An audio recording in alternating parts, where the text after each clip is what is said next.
Hello and welcome to the Whitman Freedom Team second program. My name is Mike Kryzanek, and with me is the Executive Director and Head of and Founder of the Whitman Freedom Team, Tom Evans, and he's going to introduce some very special guests who are with us today from Whitman-Hanson Regional High School. Tom? Thank you, Michael. Today we have two outstanding students and citizens at the Whitman-Hanson Regional High School. First, I'd like to introduce Brianna Codio, who's going to say a little bit about herself and let the people at home know where you've been and where you're going. Yeah, so I live in Hanson and I'm going to Howard University. My major's pre-law and I'm double minoring in neurobiology and criminology. Nice. And our other guest is Cody Roberts. Cody? Yes, hello. I'm Cody Roberts. I live in Hanson, Massachusetts, and next year I will be going to Stonehill College, and I'll be majoring in health science. Mm-hmm. Thanks. Maybe you can give a quick overview of your involvement in the school. We'll start with Brianna. All right?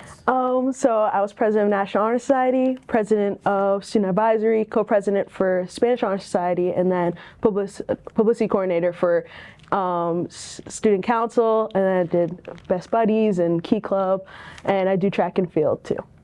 Did you also break the record for the school for the shot put, or your personal No, best? I did a personal best, yeah. Nice. Very good. Busy girl. Yeah, very busy. Very busy. Yeah. And how about you, Cody?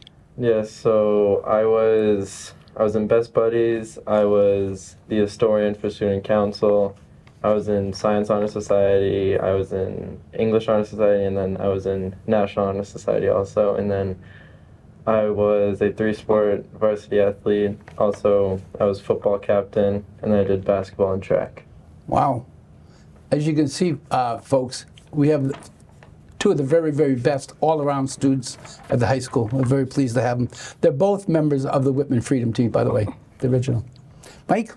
I think we can start out, as people know, in terms of what the Freedom Team is about, by those three words are love, inclusion, and trust. We're trying to develop programming and respond to the needs of the community. And today we're going to be looking at what's going on and what has gone on in Whitman-Hanson Regional High School with Brianna and Cody. And one of the things I think we can start out with here is the stress that students have in their life in high school and outside of high school, and how they deal with stress. Tom has mentioned to me, and I think many of you might know, that this is Mental Health Month, and that's important for all of us to get a sense of the stresses that are on young people and the impact that it has on their lives and on their future. So, Brianna, tell us a little bit about how you deal with stress, because obviously you do a lot of things, so there's got to be some degree of stress in your life, or maybe not. Maybe you deal with it very well. So how do you deal with it? Put it that way.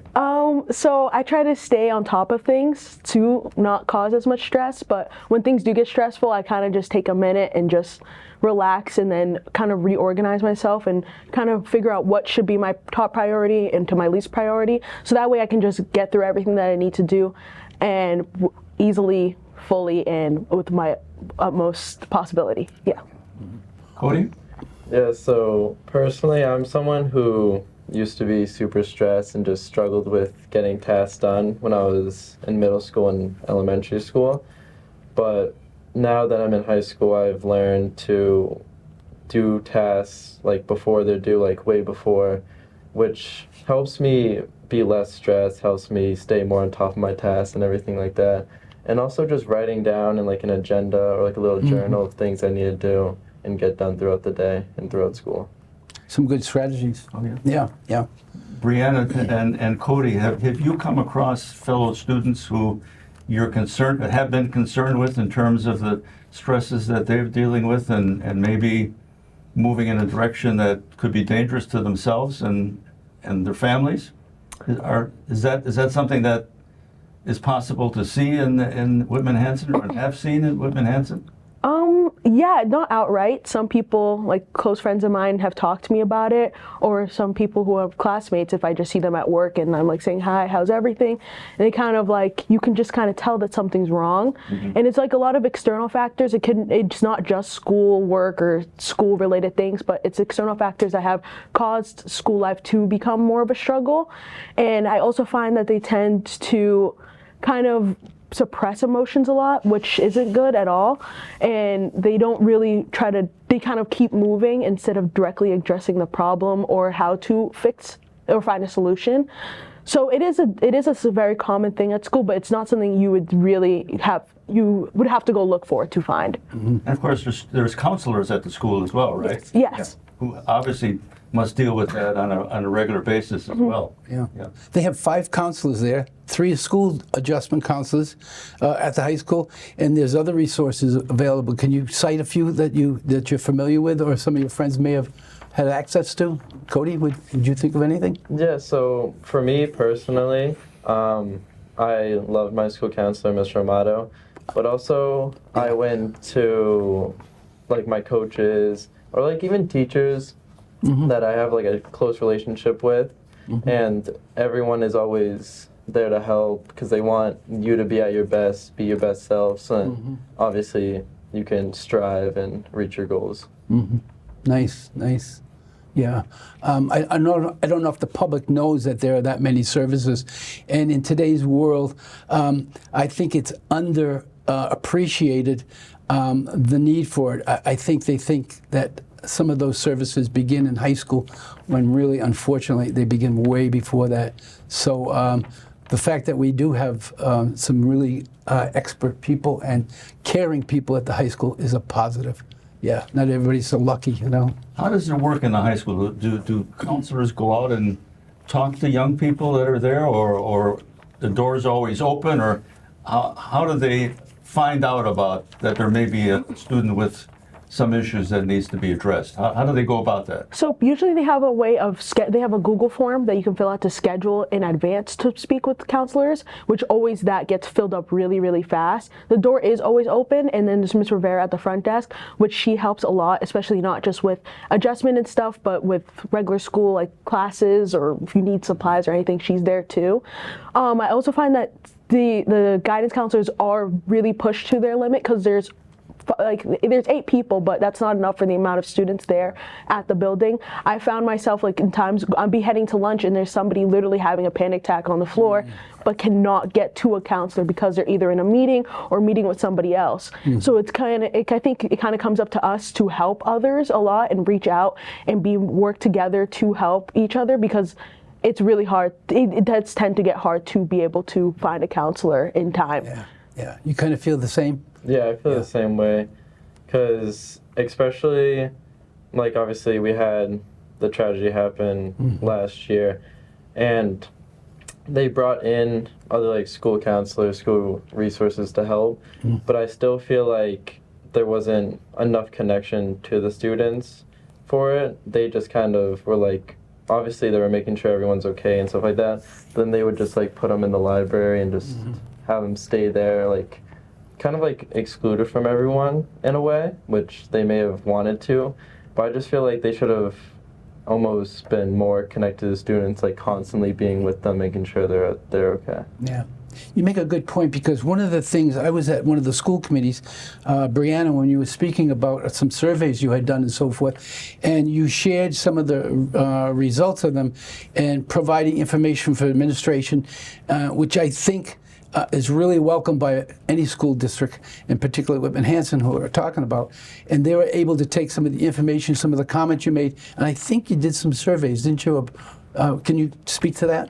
Yeah, so for student advisory, we're not only in charge of just the high school, we're actually in charge of Hanson and Whitman middle schools. So we also have to reach out to them and work with those kids too, because they are coming up to the high school. So it's making sure to address problems not just for now, but also for the future. So that's been a pretty big balancing act. And a lot of collectively between even the middle schools, like 7th, 8th graders and us at the high school, there's always been an issue of getting help and being able to get the help in a timely manner.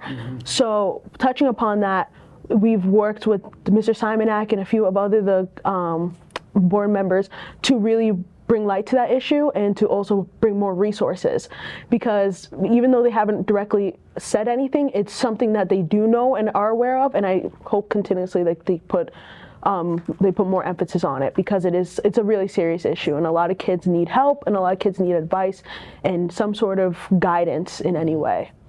Brianna and Cody, you hear a lot these days about students who are LGBTQ in high schools and out of high schools and colleges facing a great deal of stress and discrimination and an inability to have people accept them.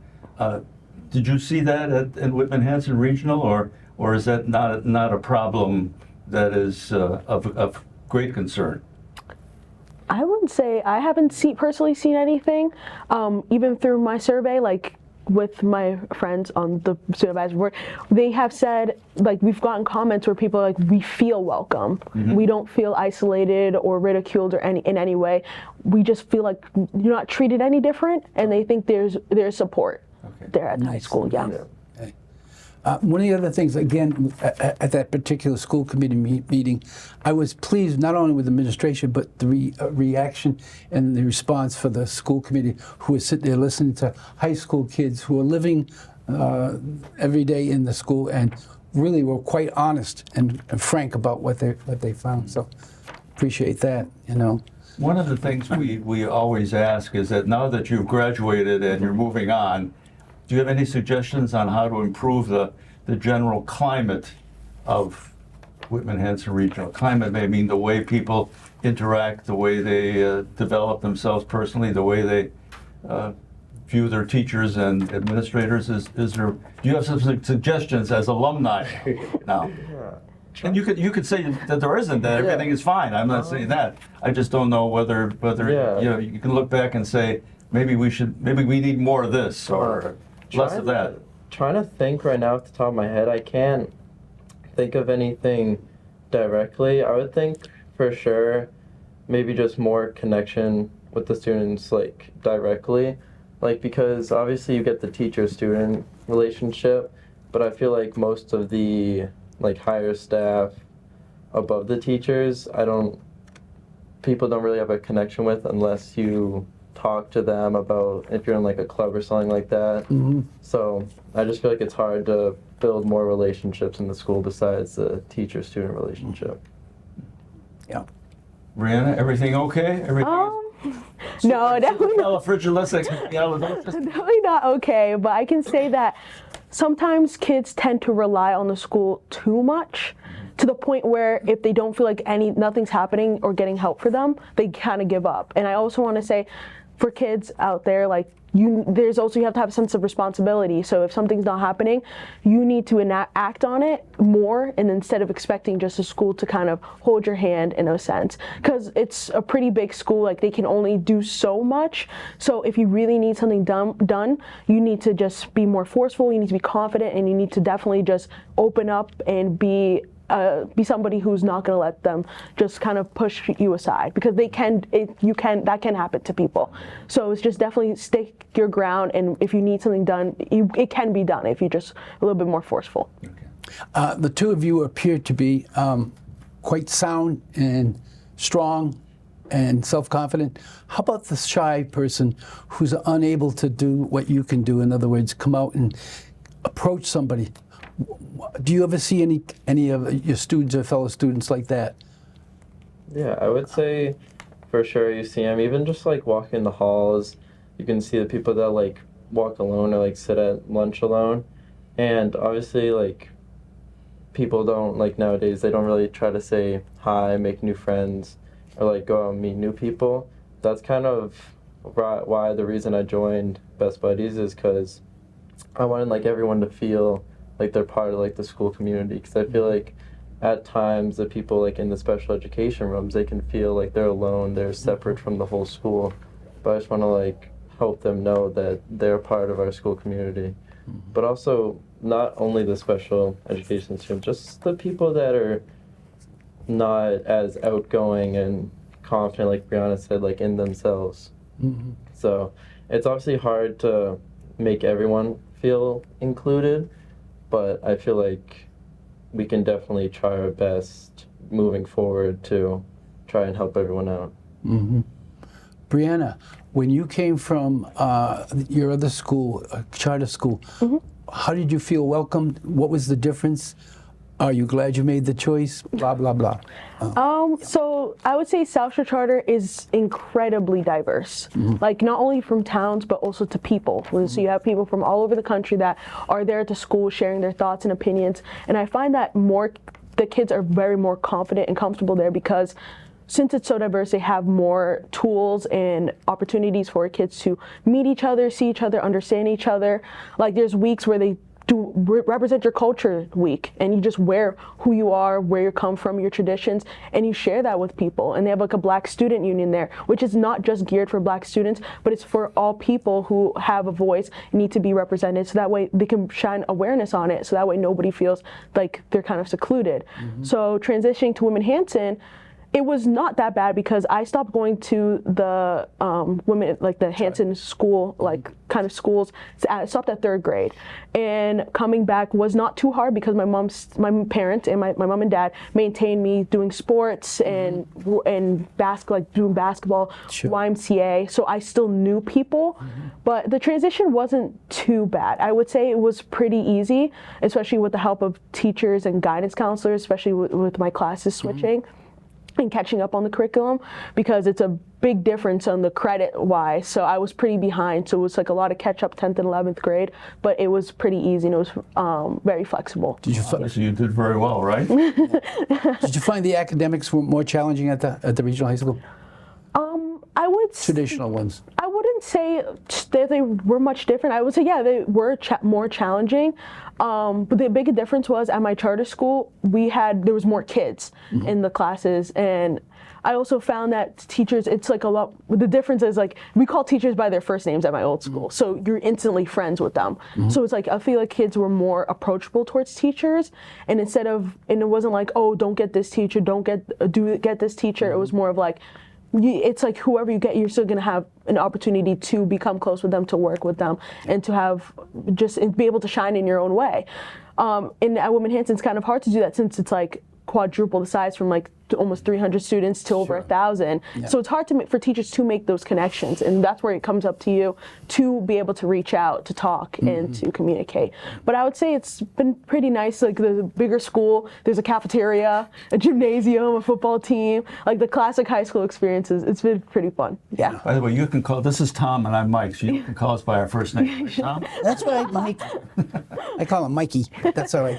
Let me ask you this. There's always concern now in schools with regard to violent incidents. Are you at all concerned, for whatever reason, with regard to some kind of violent episode? I don't necessarily mean somebody shooting the place. Yeah.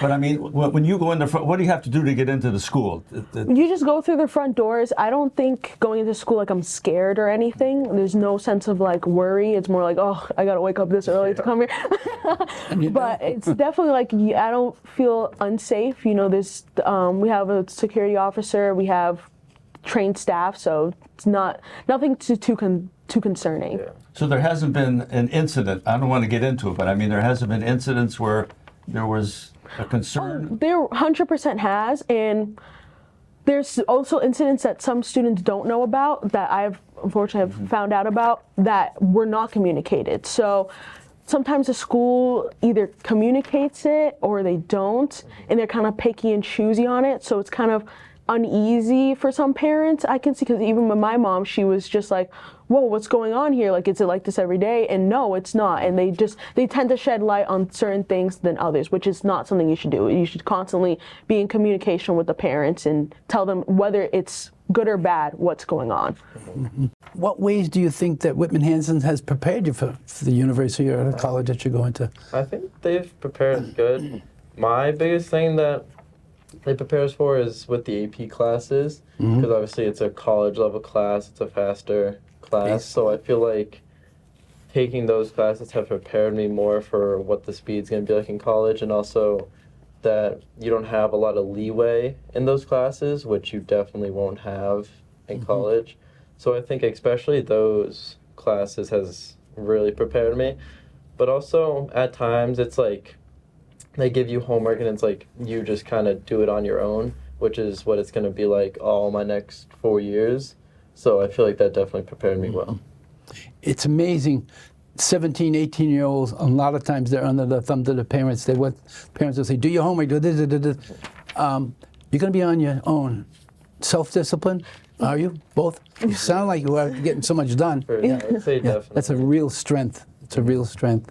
Yeah. Brianna, why did you choose Howard? Or did Howard choose you? So, it was a lot. I remember last year there was a girl who went there, and which another problem was with the school that I didn't appreciate with the school is that they didn't shed light on the different types of schools we could go to. It was either vocational or you go somewhere here. So Howard wasn't something that the school had presented to me. I found out from an alumni from last year who graduated, and she went there and she talked to me about it. I was just like, oh, this is fascinating. Then the weird thing is I would watch movies and TV shows and Howard would be brought up randomly, and I was just like, okay, so this is a sign. And I think I just needed like coming from the charter school, I enjoy the diversity. I want to be with more people who are different than me, have different mentalities, and I guess I've been just so used to the same thing at Hanson, seeing the same people. Like I've known this kid since like forever. Like, Yeah. So it's just getting a different kind of environment is definitely being in DC is like great opportunities, and it's a beautiful city. We went there for February break, and I just loved it, and just how it's like I feel like at the school a lot with the diversity with a lot of the students of color. We're not given the same, like we're not looked upon as the same as other students, I would find because a lot of kids end up sticking together instead of branching out and reaching out to other students, because it just always, I felt like, I guess for them, they've always already been put in this bubble, so they stick to that. And I guess for me, I don't want to be in that type of environment. I don't want to be around people who who don't expect more of me. So I guess that's why I picked Howard, and just they have really cool alumni there too. There are some really prestigious people who graduated from Yes. Howard. I should know who they are, but can you tell us? So Chadwick Boseman, the Black Panther. There's Taraji P. Henson. Kamala Harris, she went there. That was a big topic of my my tour when I was there in her dorm, because I'll be staying in one of her dorms.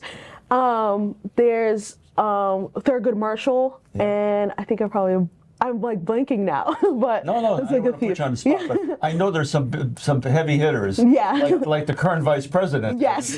Yeah. Yeah, that one, she's a pretty small person. I'm just kidding. But yeah, it's very, I think that also drew me too, is like there's people there continuously striving. So that definitely was a big Cody, why did you choose Stonehill? I chose Stonehill mostly because of the spot, because it's not too far away from my house, and I'm like very close to my family, so I could never go like super far away. But also just like the culture, the environment, the school, because I went there, I've taken probably like 5 tours there now for different things.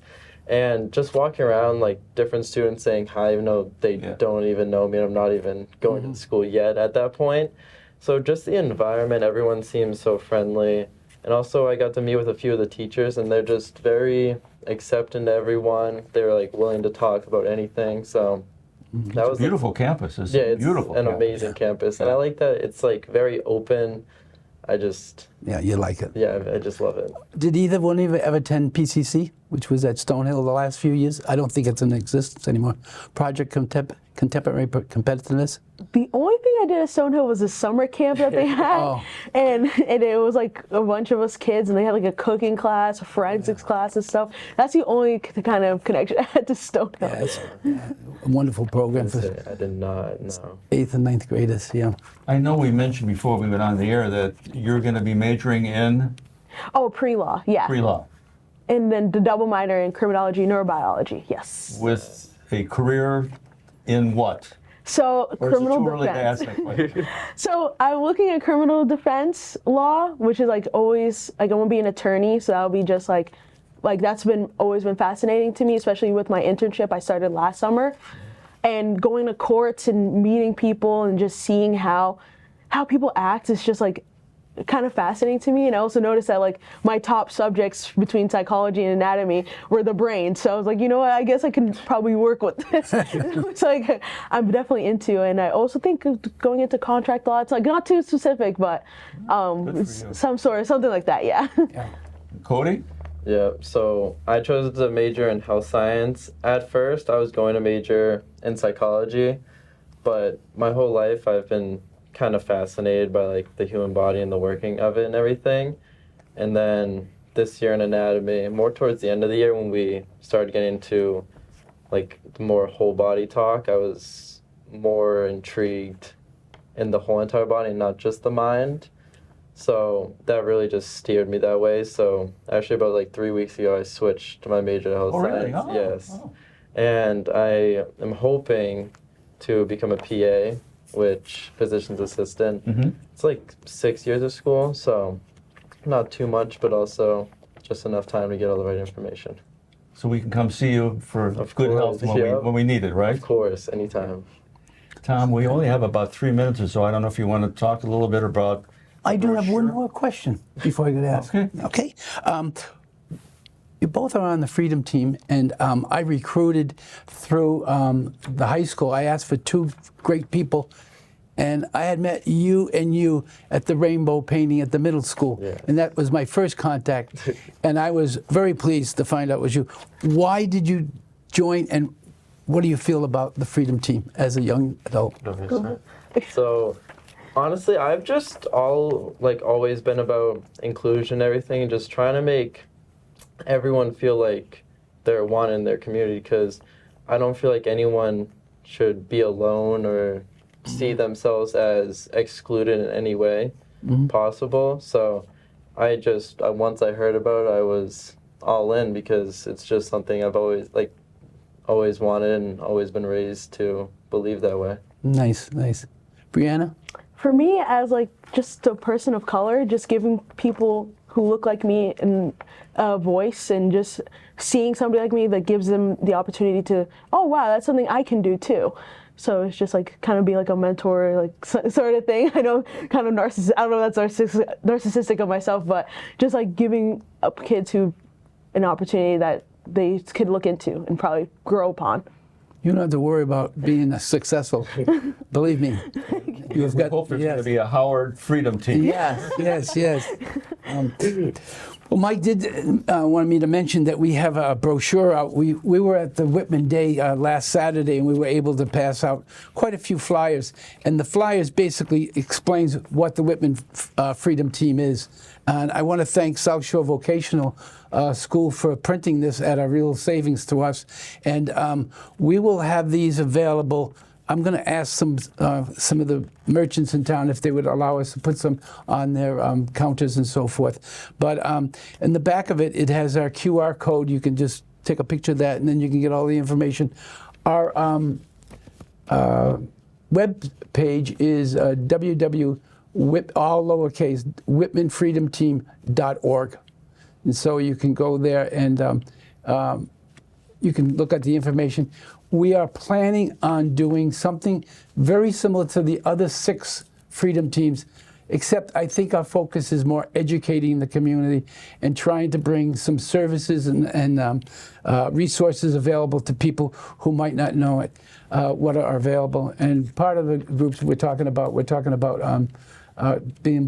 working for a show in September with the Connolly School on how to make a friend, which focuses on bullying for parents.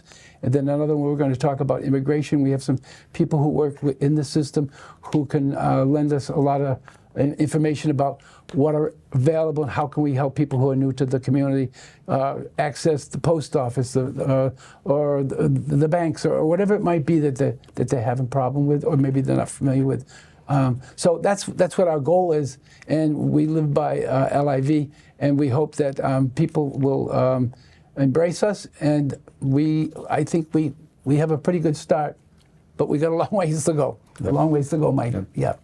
And I just want to remind people that we're on cable here in Whitman. Just check out the schedule, and you'll be able to see. This will be our second program, but we're also on YouTube as well. So there's at least 2 opportunities for you to find out not only what the Whitman Freedom Team is doing, but also to see these two great stars Yeah. here Yeah. that we have, and we're so very, very proud of them at Whitman-Hanson. And I know they're headed for greatness. So, Tom, you want to wrap it up here? Yeah, I just want to say thank you to both of you. I appreciate the fact that your mentor, in a way, Nikki, I'm going to try to get her name right, Nicole Seamus.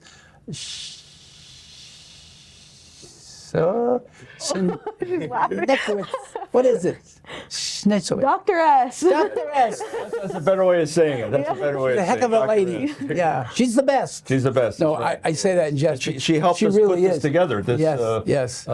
Yeah, and supported our students here with their appearance today. Yeah. So You're thank lucky, you to all. You're lucky to have her. There's no doubt about it. And So. thank you to our cable station here for being so accepting and cooperative and helping us make Rob, this. thanks a lot. He Yeah. was Yeah. on his way to Europe pretty Sweden. soon. Sweden. So. Yeah.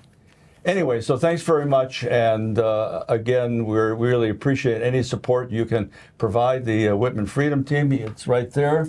Love, inclusion, trust, those are words that I think are very important for our community and any community as far as that's concerned. And we want to thank Tom personally for all his hard work to put this all together. It's not easy to try to bring everything together, but I think we're on the right track. And hopefully this program and others will provide you with an opportunity to learn more about what's going on in our community and how we can help each other to create love, inclusion, and trust.